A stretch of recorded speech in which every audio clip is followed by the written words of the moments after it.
Here is what confuses almost everyone, including new travel agents. We don't get paid from our clients. Our clients aren't necessarily our paychecks. Our suppliers, who I call business partners, are. So many times our clients think they're paying us when they're just passing the plate. What are suppliers? So when it comes to the money, suppliers are who we look to, not the client.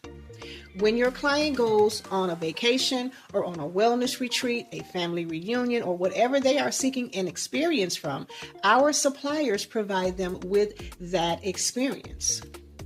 Who are our suppliers? Hotels and resorts, cruise lines, all-inclusive brands, tour companies, excursion platforms, and the list goes on. So when your client books a trip, they're not paying you directly, they're paying the supplier, and the supplier pays you for bringing them business. So you're basically the plug, but for vacations.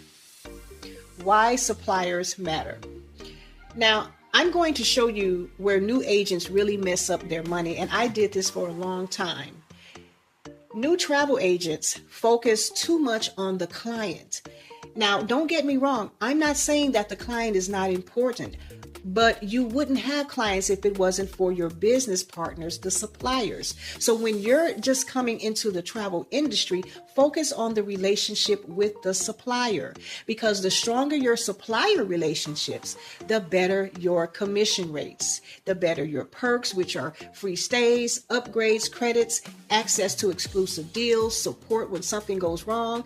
This is why we call them your business partners. So read my lips. You don't build wealth just booking trips. You build wealth building relationships with the people who pay you, right? Because when something goes wrong on the trip, your client is calling you, and you better have someone to call. How you actually get paid.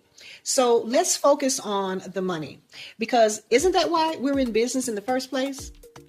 When you book a trip, the supplier pays you a commission, which typically ranges from 10 to 15% for hotels and resorts, 10 to 16% for cruises, and then packages, which varies depending on the supplier. So if your client books a $3,000 vacation, you could earn $300 to $450 from one booking. I recently booked a honeymoon trip and earned over $700 for that same trip. And here's the part nobody really seems to look at.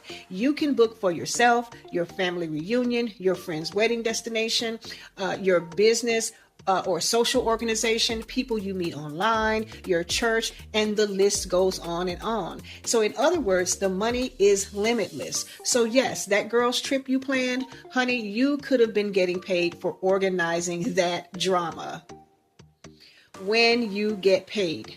Now, I want to be real with you. With many host agencies, you don't get paid the day you book the trip, except for the agency that I'm partnered with, where you can get paid the same day. But on average, you get paid after the client travels. For instance, you book today, travel happens later, and the commissions are paid after completion. So this is not quick money. It's money that flows through a pipeline. This is how the wealthy stay wealthy. And isn't that better than constantly trading your time for money? So the agents who win are the ones who keeps the bookings flowing. The mindset. I need you to hear me out. As travel agents, we book trips, but that's not all we do.